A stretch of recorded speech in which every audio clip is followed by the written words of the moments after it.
Assalamualaikum warahmatullahi wabarakatuh.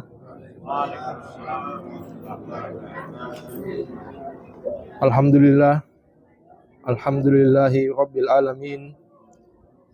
Wassalatu wassalamu ala asrafil anbiya'i wal mursalin. Sayyidina Muhammadin wa ala alihi wa sahbihi ajma'in, amma ba'd. Jamaah maghrib yang dirahmati Allah Subhanahu wa taala. Adapun pada malam hari ini tema yang akan kami angkat yaitu tentang husnuzon billah atau berprasangka baik kepada Allah Subhanahu wa taala.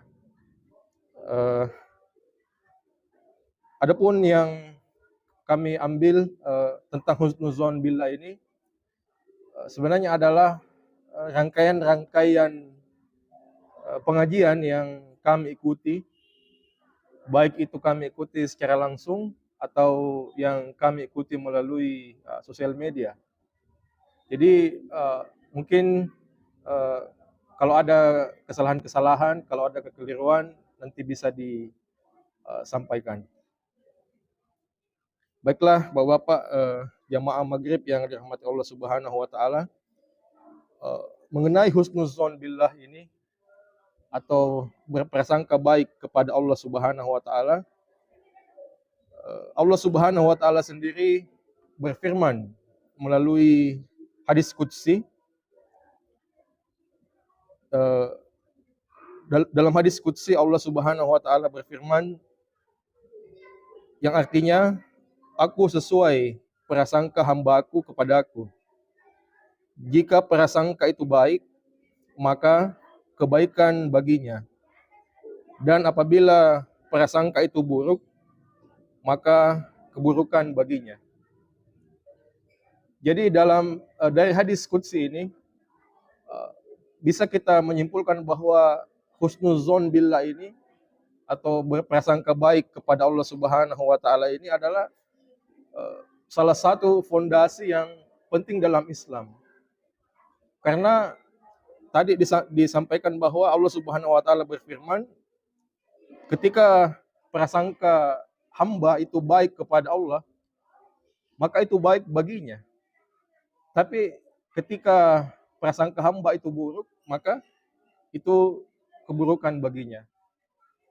Kemudian husnuzon billah ini terdapat juga menurut ulama-ulama sufi yang kami pernah dengar, terdapat juga dalam Al-Quran, yaitu dalam surah Ali Imran ayat 102 yang artinya wala tamutunna illa wa antum muslimun. Kami tidak mengutip satu ayat, mohon maaf. Wala tamutunna illa wa antum muslimun. Artinya janganlah engkau mati melainkan dalam keadaan Islam atau dalam beragama Islam. Ulama-ulama sufi kita menafsirkan ayat ini menjadi dua bagian. Yang pertama yaitu ulama sufi kita menafsirkan bahwasanya di sini yang dimaksud adalah janganlah engkau mati atau janganlah seseorang mati melainkan dalam keadaan berserah diri. Jadi Islam di situ dipahami oleh ulama-ulama sufi kita bahwasanya dalam keadaan berserah diri, yaitu berserah diri kepada Allah Subhanahu wa taala. Lebih dalam lagi ulama-ulama sufi kita menyimpulkan bahwa berserah diri di sini maksudnya kita menyerah, ya. Ini mungkin agak lain, ya. Maksudnya kita menyerah dalam urusan dunia secara perlahan-lahan. Jadi menurut ulama-ulama sufi kita, sebelum kita mati, ya, jadi dalam kita mengarungi kehidupan kita di dunia, sebelum kita mati ini kita perlahan-lahan meninggalkan kecintaan kita kepada dunia. Ya, memang itu tidak mudah, ya. Memang itu berat karena ya dunia dengan segala isinya ini penuh dengan kemewahan. Jadi perlahan-lahan kita tinggalkan menurut ulama-ulama sufi kita. Sampai akhirnya kita menutup mata. Jadi sampai akhirnya kita menutup mata itu, ya betul-betul kecintaan kepada dunia itu sudah hilang. Ya, atau paling tidak pada saat hari-hari terakhir kita tidak fokus ke dunia lagi. Ya, karena dalam pendapat ulama-ulama sufi kita ada beberapa pendapat bahwasanya sakaratul maut itu menurut ulama sufi kita bukanlah yang paling berat, ya, adalah bukanlah ketika nyawa itu berpisah dengan ruh, tapi ketika seseorang itu berpisah dengan apa yang dia cintai. Apa yang dia cintai. Jadi ketika seseorang terlalu mencintai dunia dan sampai akhir-akhir hayatnya tidak berusaha untuk mengeluarkan dunia itu dari dalam dirinya, kecintaan dunia itu dari dalam dirinya, maka kesakitan sakaratul maut akan seperti itu, bahwa dunia yang dia cintai, dunia yang dia bangga-banggakan itu dia akan tinggalkan, dan itulah rasa sakit. Mungkin itulah yang dirasakan Fir'aun, ya, ketika ketika jabatan yang diagung-agungkan ternyata tidak bisa mengekalkan dia. Juga mungkin itu yang dirasakan Harun ketika harta yang dia cintai itu tidak mengekalkan dia. Jadi itu menurut salah satu pendapat ulama sufi kita. Jadi ketika berpisah dengan sesuatu yang kita sangat cintai, itu adalah sesuatu yang sangat berat, dan itulah sakaratul maut. Kalau kita tidak berusaha melepaskan pelan-pelan apa yang kita cintai. Kemudian ulama sufi kita berpendapat juga bahwa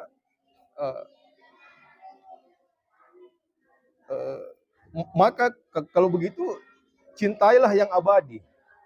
Cintailah yang abadi. Ya, apa itu yang abadi? Ya, amal kebaikan. Ya, amal kebaikan itu akan abadi. Sehingga bagi orang-orang sufi itu, kematian itu sebenarnya bukan perpisahan. Jadi tidak ada perpisahan karena dia mencintai yang abadi, mencintai amal kebaikan, bahkan lebih tinggi lagi, mencintai Allah Subhanahu wa taala. Jadi tidak ada keterpisahan bagi menurut ulama-ulama sufi. Tidak ada keterpisahan karena mereka selalu bersama dengan Allah Subhanahu wa taala. Kemudian penafsiran yang kedua, ini yang akan jadi pembahasan, mudah-mudahan cukup waktu.